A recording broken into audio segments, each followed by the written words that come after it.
Hello everyone, Karen Margulis here. Welcome to my studio.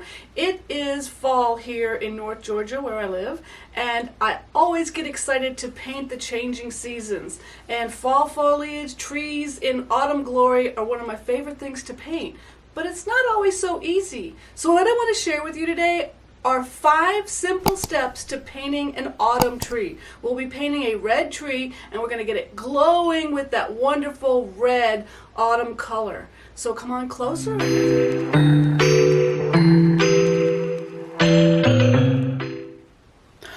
All right, well, the subject for today is going to be a portrait of a fall or autumn tree, a red tree. And I selected a photo that shows a really nicely shaped tree, but there's a lot of clutter in this photo. There's a sidewalk, there's cars, there's picnic tables. This was actually at a highway rest stop, and the tree was just glorious. But we're going to have to eliminate the clutter, and we're going to just focus on a portrait of this tree. And the way I look at it is, if you can paint one fall tree, you can certainly paint a collection of them. So we'll just focus on simplifying one fall tree. I'm going to go over 5 simple steps in just a minute. But let's talk about the supplies that we'll be using for today's painting. I'm going to work on a piece of gray Canson unsanded paper.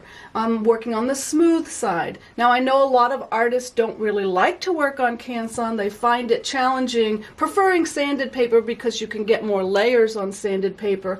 But I've got some tips to help you have more success with Canson. And as a matter of fact, if you are interested in this subject, autumn trees, autumn landscapes, and tips for working on unsanded papers, you might want to check out our Patreon group. My Patreon group has been in existence for over 5 years now, so there's lots and lots of demos, and there's a great community. There's a link in the description of this video if you'd like to check it out and join us. This month we're having fun with trees. We're having fun with Canson paper as well.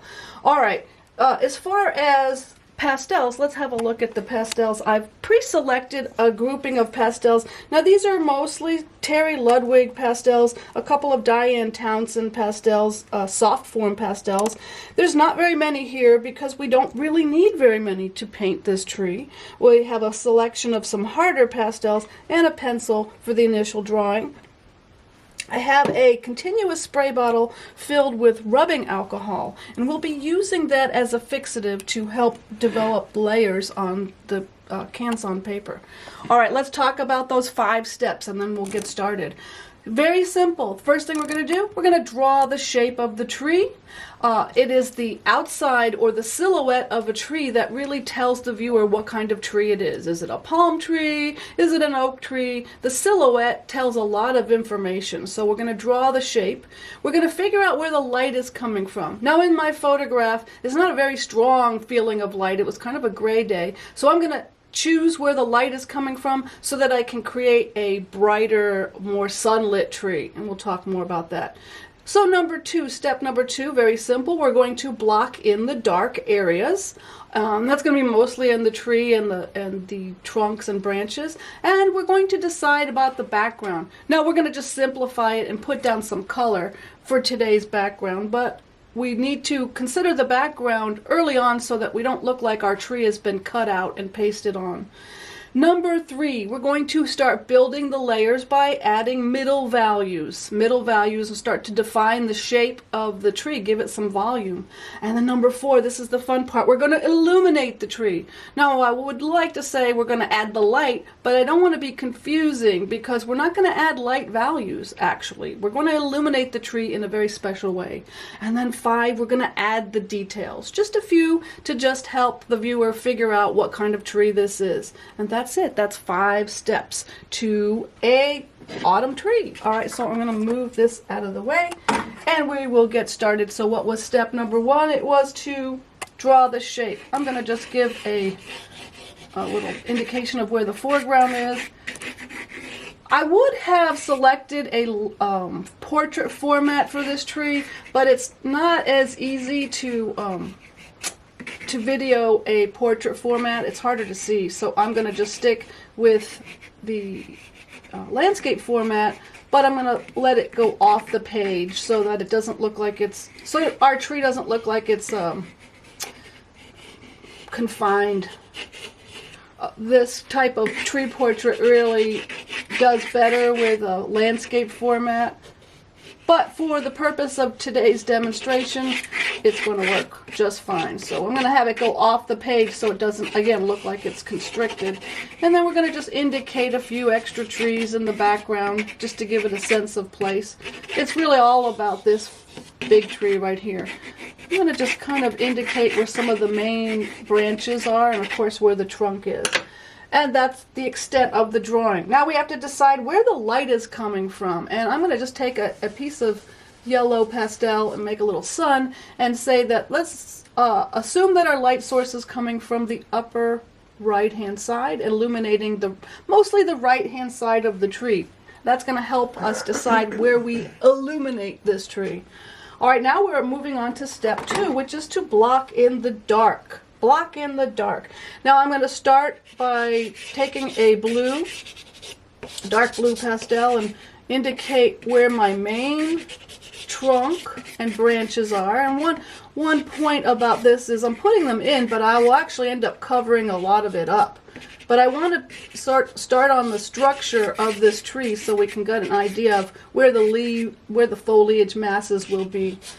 I'm going to darken the foreground kind of. Now if the light is coming from the right hand side, there'll be a shadow coming off to the left. I'm just going to make it darker and kind of cover the bottom of the trunk so it doesn't look like it's floating. I'm going to add a couple of other trunks just to showcase that there are some other trees in the background. Step 2, we also need to consider the dark, right? Or excuse me, consider the background. All right, so this is the dark blue. I'm going to go ahead and add a very light layer of this dark blue on our main red tree. Now we kind of lost where it is as compared to the background, but I'm going to pull it out by adding another layer of a dark value. Now this is a dark red violet, almost like a burgundy, and I'm going to put it all over the entire tree, even covering up some of the trunks and the branches. And I'm going to have a look at my photo to give me an idea of the shape or the silhouette of this tree. I'm going to add some of that same color down on the shadowed area and also on the trunk. I'm going to add yet another layer of dark to our tree. This is a dark purple. So what I'm doing here is I'm using, there was a little pebble of yellow in there. That's okay. I'm using a cooler color. These are the shadowed areas of the tree. So we're establishing the darker, cooler shadowed areas of the tree before we start to illuminate. I'm going to add a little bit of this darker purple over here in the background. We're still on step 2, meaning we are still establishing the darks and we're establishing the background. Let's make the background kind of hint at the fact that there are more trees, but let's use muted colors because they're in the background. We don't want them to compete with our beautiful red tree. So I used a dull brownish color. Let's use a blue-green. This is also a cooler, dull color that helps push everything back. And what else? We can use a nice blue-violet. That's a nice background color. And I'm using this background color also to help give redefine the shape of the tree. So see where I'm cutting it in places just to kind of pull out that background. All right, what else is in the background? We have the sky, and we're just going to make a nice blue sky. I forgot to actually put out blue on my palette. I need to fix that, and I'll take a photo of it.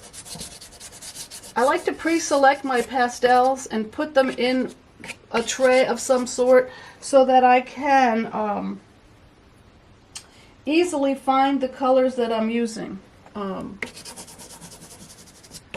and not have to hunt and peck through many boxes. So we're just going to add some blue to the sky. And the other thing that we have to establish is some color down on the foreground. And let's just assume that it's some kind of dried grasses. There's a little bit of green still in this landscape. Now I'm going to do one other step at this stage that's not on my list, but I'm going to actually blend in, and this is just a piece of packing foam.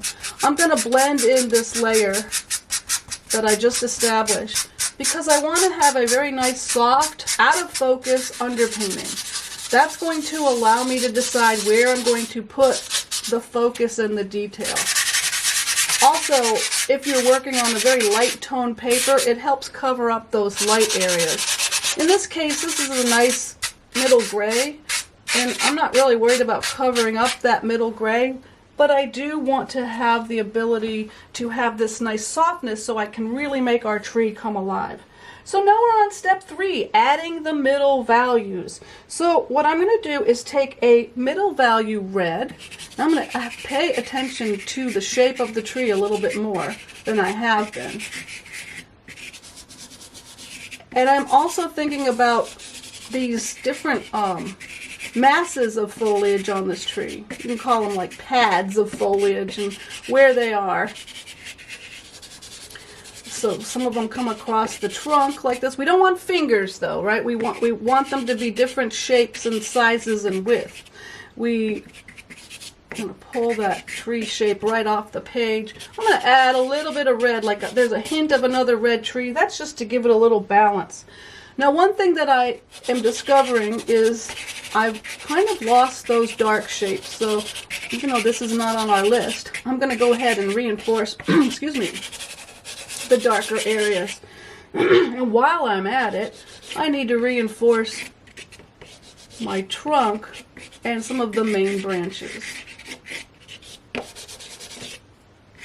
Alright, so we're still building middle values. I have a middle value, kind of a gray violet, or grayed down purple.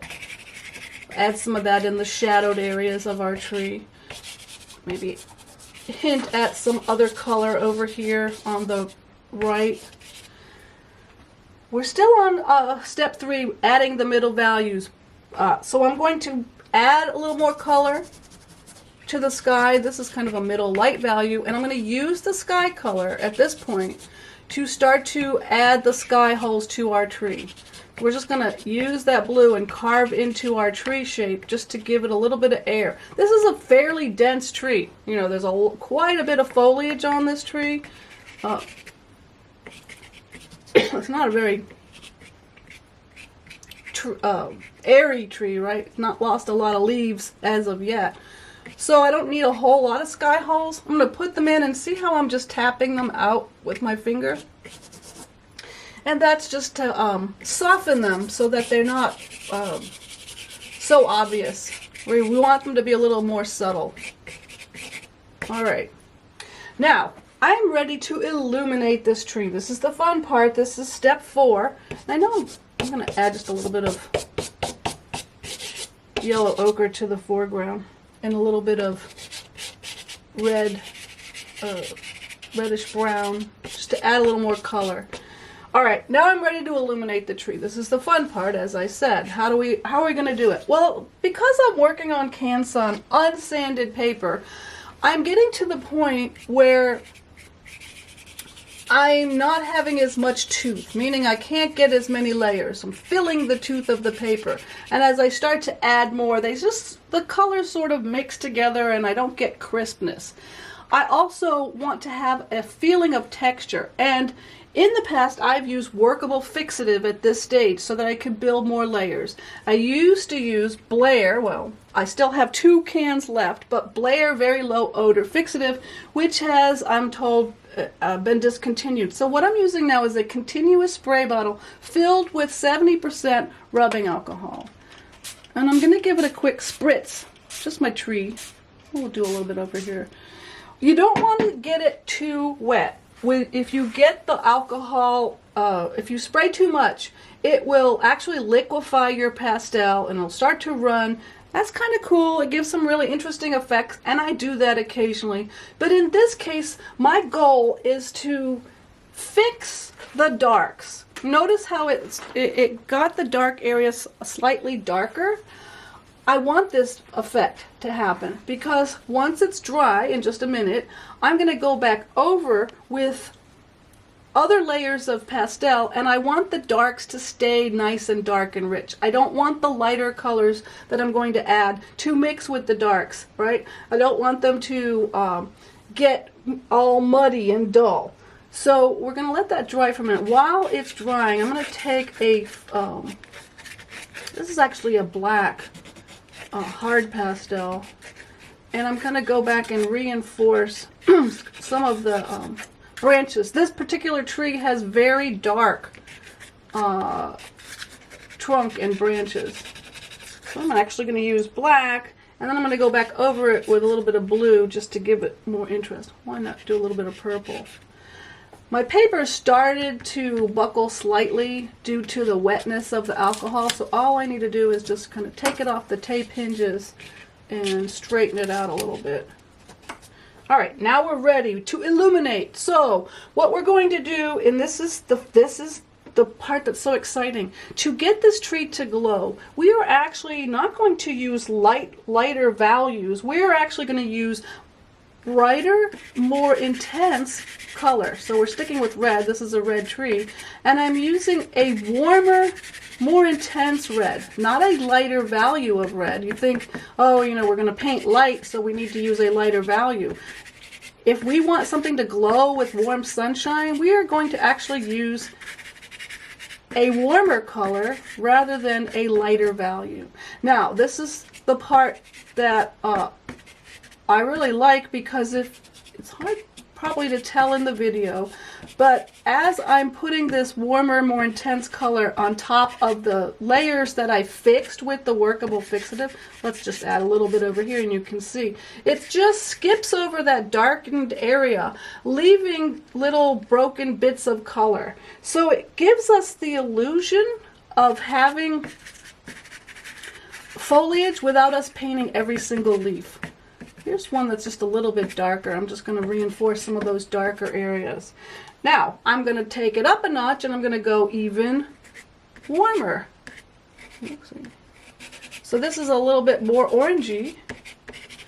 And sometimes when we're working on unsanded papers, it takes several layers of the fixative in order for you to get the effect. I'm going to try to just keep it at one layer for today's video, but sometimes I'll do multiple layers. And you can see how this brighter orange is going on top of the darker. Now here's the part that you have to pay attention to. You don't want to put it everywhere.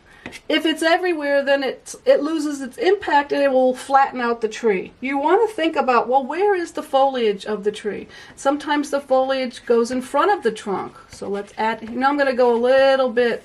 This is actually a softer pastel. This is probably a Sennelier because it's much softer. So it goes on top of these layers a little bit easier. So I like to use a variety of hardness in my pastels. So I started with a little bit harder, and now I'm going in with even softer. And that goes on top of the previous layers very easy. And I can get little thicker marks. But I'm still on step number 4. I don't want to get ahead of myself. Now, I'm going to go even warmer. So here's an orange. So I'm adding more light. Think about, here's my sunlight. Where would the sun be kissing this tree? On the edges, on the right side, certainly. On the areas of foliage in the center of the tree that's kind of sticking out. So when it's sticking out, it's catching more sunlight. But there's not much light happening over here on the left side of the tree. It's more in the shadows. So I'm gradually building the layers, using warmer, more intense color rather than lighter color. And I'm going to go one more. This is actually a nice orangey yellow. And it seems kind of funny. Well, this is a red tree. Why are you painting orange? Well, that's what gets it the glow. if I was to use a lighter value red, which might be like a salmon color or even a pink, it wouldn't look like it was glowing with sunshine.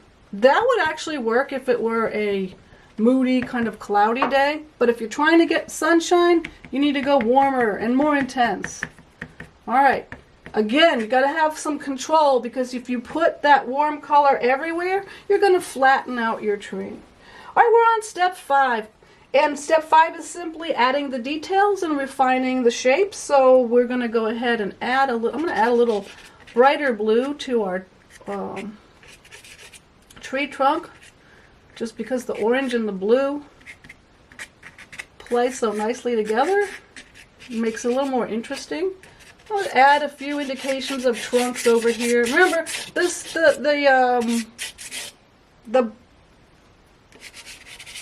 this is about a tree portrait, not about what's happening in the background. But we do need to establish some background so that we can create the sky holes. So part of the refining stage is to go in with the background color. And in this case, it's this nice purple that I used to help break up the tree at the lower portions. We added some sky holes up near the top where the sky is, but we also have to consider what's behind the tree on the lower portions of the tree, and use that color to break up the tree shape. Let's add a little bit more detail with the grasses. I'm covering up the trunk, but I think I've covered it up a little bit too much. Let's put it back in there. You also want to make sure your tree is not too heavy, right? It's your trunk has to be able to support the weight of the foliage that you've created. And now what I'm going to do for the final touches is to come in and, using this soft pastel, this brighter orange, come in and at the edges where the sun is kissing it, I'm going to just paint a few dots or leaf shapes. Think about the type of leaves that make up the tree that you're painting, whether it be palm fronds or whether it be oak leaves. Try to get a general shape and then put a few marks to indicate that shape. Again, you don't want to put it everywhere because then it'll get too spotty, right? All we need are a few leaf shapes. If we have a few shapes, our viewer's eye will be able to fill in the gaps, fill in the details. I'm going to just add a few down here at the bottom where, some of these leaves have fallen down, just to pull the color down there just a little bit more. Sky holes just to break up our tree shape. A couple more leaf shapes. Let's add just a couple more details over here just to move that color around just a little bit. And I'm going to call this one finished. This is just a quick demonstration, not really meant to be a masterpiece by any means, but the whole idea is you can paint autumn foliage, paint a portrait of a tree in just 5 easy steps. Draw the shape, figure out the direction of the light, block in your darks, consider your background, add middle values. If you want it to glow, add warmer, more intense color, not lighter values. You want to illuminate that tree, then add a few finishing touches, add a few details, and you're finished. So, I hope you've enjoyed this demo. It's been fun painting this tree for you. I can't wait to get back over to my other easel where I can paint a whole forest.